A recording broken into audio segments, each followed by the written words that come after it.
दोस्तों, किन्नरों के कई समाज हैं। बड़ी संख्या में किन्नर भारत में निवास करते हैं। हर शहर में आपको किन्नर मिल जाएंगे। होली, दिवाली या किसी के यहाँ संतान के जन्म पर यह लोग आते हैं और सभी को आशीर्वाद देते हैं। ऐसी जनश्रुति है कि प्रभु श्री राम ने किन्नरों का आशीर्वाद देकर कहा था कि कलयुग में तुम्हारा राज होगा। भारत में अब तो किन्नरों का एक अखाड़ा भी है। किन्नरों के देवता कौन है? देश भर में जितने भी किन्नर हैं उन सभी के देवता इरावन है।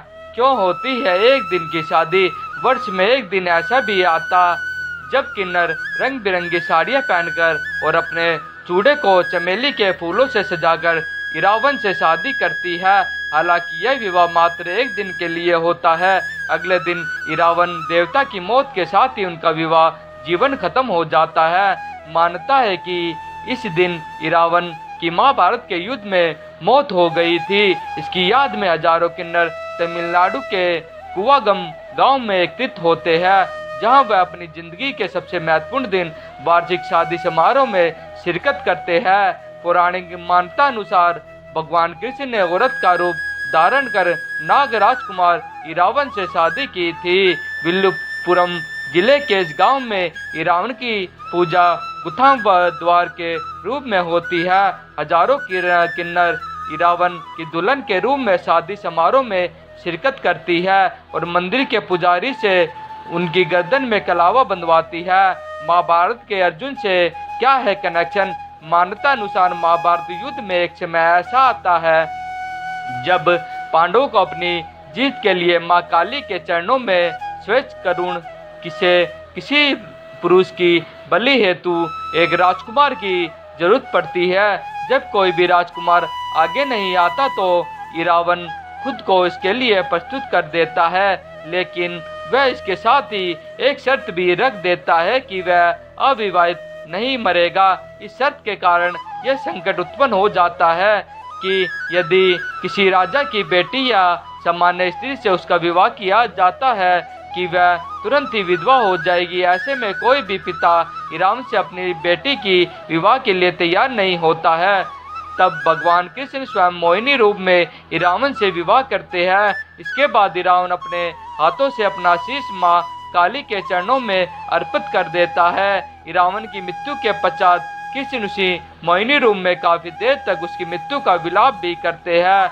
अब चूंकि कृष्ण पुरुष होते हुए स्त्री रूप में इरावन से शादी रचाते हैं, इसलिए किन्नर जो कि स्त्री रूप में पुरुष माने जाते हैं वह भी इरावन से एक रात की शादी रचाते हैं और उन्हें अपना आराध्य देव मानते हैं। लेकिन यह कथा कितनी सच है यह कोई नहीं जानता, क्योंकि महाभारत में तो इरावन की मौत के राज कुछ और ही है। इरावन अर्जुन का पुत्र था। इसका जन्म विशेष काल परिस्थिति में हुआ था। दरअसल एक बार अर्जुन ने युधिष्ठिर और द्रौपदी को एकांत में देखकर वैवाहिक नियम भंग कर दिया था, जिसके चलते उन्होंने स्वेच्छ पूर्वक एक वर्ष के लिए तीर्थ भ्रमण स्वीकार कर इंद्रप्रस्थ छोड़ दिया। एक दिन वह द्वार में स्नान कर रहे थे कि तभी नागराज गौरव्य की पुत्री नागकन्या उल्पी ने उन्हें देखा और वह उन पर मोहित हो गई। ऐसे में वह उन्हें खींचकर अपने नागलोक में ले गए और उसके अनुरोध करने पर अर्जुन को उससे विवाह करना पड़ा।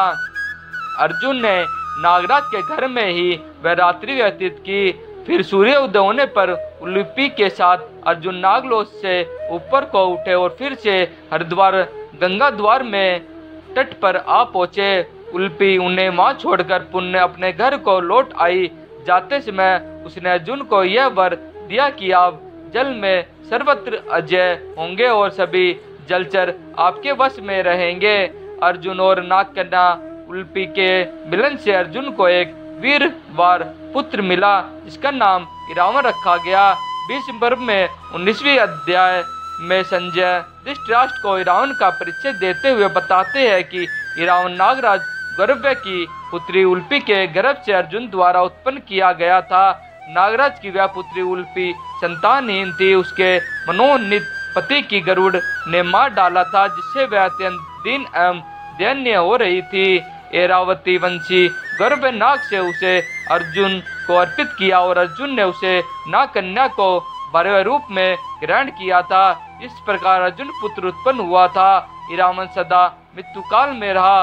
वह नाग लोक में ही माता उल्पी द्वारा पाल पोष कर बड़ा किया गया और सब प्रकार से वही उसकी रक्षा की गई थी। रावण की भी अपने पिता अर्जुन की भांति रूपवान, बलवान, गुणवान और सत्य पराक्रमी था।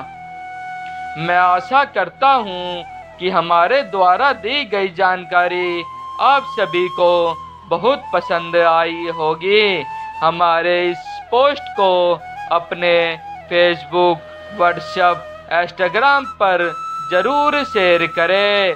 हमारे ब्लॉग को like, share, comment and subscribe ज़रूर करें ताकि हमारे लेटेस्ट पोस्ट और नोटिफिकेशन प्राप्त हो सके। धन्यवाद। आपका दिन मंगलमय हो।